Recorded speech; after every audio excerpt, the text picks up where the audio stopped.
폭력과 범죄의 치명적인 증가가 에콰도르를 덮치면서 다가오는 에콰도르 대통령 선거의 페르난도 비아비센시오 후보가 수요일 수도에서 열린 선거운동 행사에서 암살되었습니다. 이 유혈 사건은 기에르모 라소 에콰도르 대통령으로 하여금 미국 연방수사국의 도움을 요청하게 만들었습니다. 그는 목요일 트위터에 FBI 대표단이 앞으로 몇 시간 안에 도착할 것입니다. 비아비센시오는 대선 1차 투표가 열리기 열흘 전 수도 키토 북쪽의 한 학교에서 유세를 떠나던 중 치명적인 총상을 입었습니다. 향년 59세였습니다. 이번 공격으로 국회의원 후보 1명과 경찰관 2명을 포함한 다른 9명도 부상을 입었습니다. 라소 후보는 조직 범죄는 먼 길을 왔으나 법의 모든 무게는 그들에게 돌아갈 것이라며 이번 사건이 처벌받지 않을 것이라고 다짐했습니다.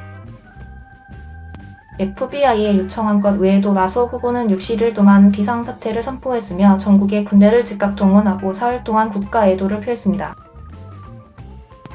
8월 20일로 예정된 에콰도르 대통령 선거는 계획대로 진행될 것이라고 다이앤 아타마인 선거위원회 의장이 목요일 말했습니다.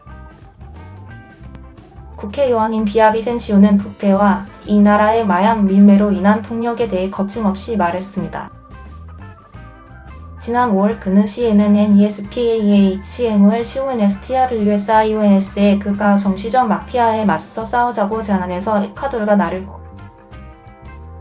국가가 되었다고 말했습니다.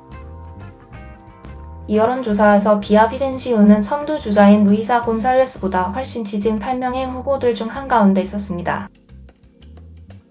에콰도르 검찰총장실은 비아비센시오의 총격 용의자는 보안 요원들과 총격전을 벌인 후 경찰 구금 상태에서 사망했다고 이전에 트위터로 알려졌던 X에 밝혔습니다. 그 이후 다른 6명은 모두 콜롬비아 국적자들로 사례와 관련하여 체포되었다고 내무부 장관 후안 사파타에 따르면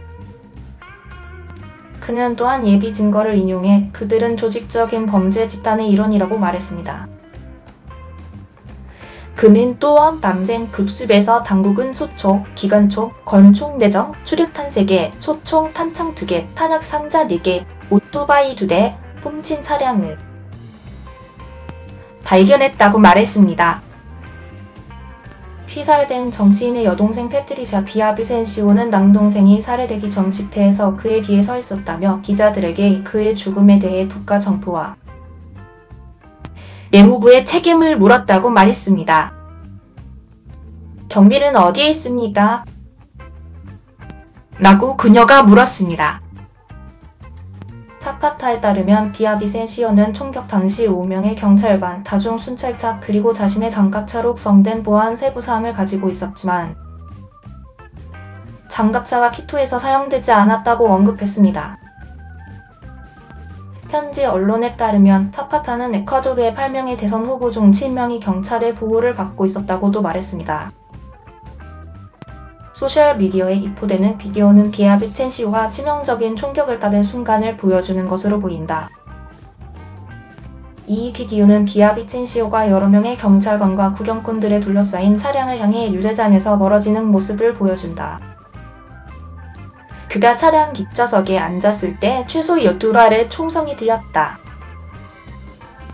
한 경찰관이 재빨리 비아비센시오 뒤에 문을 닫고 그의 보안 정보를 포함해 많은 사람들이 총성을 피하는 것이 목격된다. CNN은 당국에 더 자세한 내용을 요청했다. 잔혹한 살인은 전 세계에서 비난을 촉발했다. 백악관은 이번 살인을 충격적이라고 불렀다. 준 커비 백악관 국가안보회 ENSC 전략 커뮤니케이션 조정관은 CNN과의 인터뷰에서 누군가가 에콰도르 민주주의를 위해 원하는 것이 아니기 때문이라고 말했다. 앞서 에콰도르에서 발생한 정치적 폭력에 대해 우려를 표명해온 볼커 키르크 UN 인권 최고 책임자는 당국이 정치인, 공무원 및 언론인에 대한 보호를 강화할 것을 촉구했다. 에콰도르의 남은 대선 후보들도 페르난도 비아비센시오의 암살을 즉각 비난했다. 일부는 선거운동을 일시적으로 중단했다. 나는 그의 가족과 지지자들에게 연대를 표하며 그 결과 선거운동을 중단하기로 결정했으며 다른 후보들에게 그들의 정치적 깃발을 떨어뜨리기 위해 추대합니다.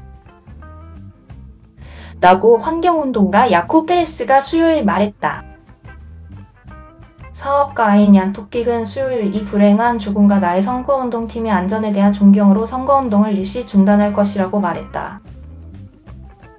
대통령직의 선두주자인 루이스 곤살레스는 우리는 키토와 비아비체시오 후보의 가족들과 연대합니다.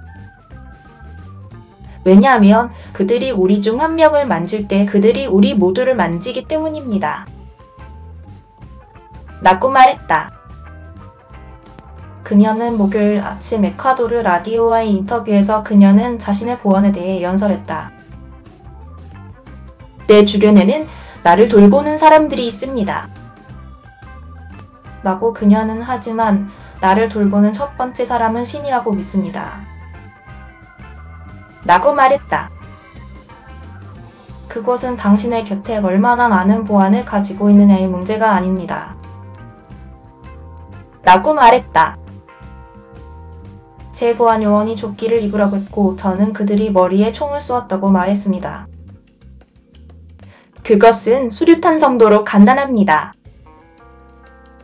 범죄자들은 경찰보다 무장이 잘 되어 있습니다. 라고 곤살레스 대통령은 말했습니다. 야소 대통령은 지난 9월 야당이 주도하는 의회를 해산시켜 조기 선거의 길을 열었습니다. 그는 취임 전 야당 의원들의 횡령 혐의에 대한 탄핵 투표에 직면했지만 그는 부인하고 있습니다. 그의 사임에 대한 요구는 최근 몇 달 동안 더 커졌는데 이는 마약 밀매와 경쟁 범죄 조직들 간의 영역 다툼으로 촉발된 생활비 위기와 악화되는 안보 위기에 휩싸여 있기 때문입니다. 한때 평화의 섬이었던 ISLADP 이집트로 알려졌던 안데스 국가는 최근 이 지역에서 가장 높은 살인율을 보고 있습니다. 에콰도르는 코카인을 생산한 역사도 없고 주요 성분인 코카도 없지만 세계에서 가장 큰 마약 생산지인 페루와 콜롬비아 사이에 끼어 있습니다. 보안 전문가들에 따르면 에콰도르는 남미에서 북미와 유럽으로 이어지는 수익성 좋은 코카인 밀매 경로에서 필수적인 부분이 되었다고 합니다. 그리고 범죄 집단들이 불법 마약을 통제하고 유통하기 위해 싸우는 가운데 에콰도르의 태평양 연안에서 폭력이 가장 두드러지게 나타나고 있습니다. 이 나라는 또한 종종 범죄 조직들이 지배하는 사람이 너무 많은 교도소들에 대한 통제권을 상실했습니다. 에콰도르 당국에 따르면 보안군은 수감자들이 교도소의 지부들을 통제하고 철창기에서 범죄 네트워크를 운영하는 교도소 내의 갱들에 맞서기 위해 고군분투하고 있습니다. 경쟁 갱들 사이의 잔혹한 교도소 폭동으로 수백 명의 수감자들이 사망했습니다. 7월 판구 도시 만타의 시장인 아구스틴 인트리아고는 거리에서 그와 이야기하고 있던 젊은 운동선수인 아리아나 첸케이와 함께 총에 맞아 사망했습니다. 에콰도르 대선의 모든 후보들은 폭력의 고조를 억제하겠다고 맹세했습니다. 하지만 악화되고 있는 안보와 경제 상황은 통계에 따르면 수천 명이 미국에 도달하기를 희망하며 올해 위험한 다리엔 갭을 통해 북쪽으로 이동하고 있다는 것을 보여주는 가운데 더 많은 에콰도르인들이 이 나라를 떠나고 있습니다.